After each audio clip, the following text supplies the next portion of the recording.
Hi hello வணக்கம் நண்பர்களே. இன்னைக்கான கணித பகுதிக்கு வந்துட்டோம். கணித பகுதியில் நம்ம பார்க்க போகிறது 2Dல செவ்வகம். செவ்வகத்தோடைய பரப்பளவு பார்ப்போம். செவ்வகம் அப்படின்னா எப்படி இருக்கும்? உங்கள் கையில் இருக்க மொபைல் ஃபோன் தான் செவ்வகத்துக்கு ஒரு எடுத்துக்காட்டு. ஒரு நீளம் ஒரு அகலம் அப்படின்னு இருக்கும். நீளம் அதிகமாகவும் அகலம் குறைவாகவும் அந்த மாதிரி தான் அவங்க கொடுத்துருப்பாங்க. அதனால செவ்வகத்துக்கு எல் அண்டு பி. எல்ங்கிறது லென்த்து, பிங்கிறது பிரெத்து.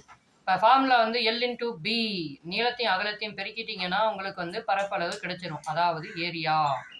இப்போ எல் அது ஒரு 10 வச்சுப்போம். பிரெத் பி அது ஒரு 8 வச்சுப்போம். அப்படின்னா அதோடைய பரப்பளவு என்ன? ரெண்டையும் பெருக்கிடுங்க, 80ன்னு வரும். 80 தான் செவ்வகத்துடைய பரப்பளவு. செவ்வகத்துடைய பரப்பளவுக்கான ஃபார்முலா என்ன? L into B. எல்னா லென்த்து, பினா பிரெத்து.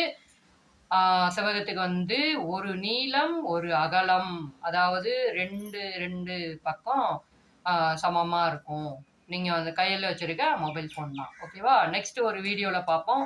இது போல் புதிய வீடியோக்களுக்கு நம்ம சேனலை தொடர்ந்து சப்ஸ்கிரைப் பண்ணி சப்போர்ட் பண்ணுங்கள். நிறைய பேருக்கு ஷேர் பண்ணிக்கோங்க. தேங்க்யூ.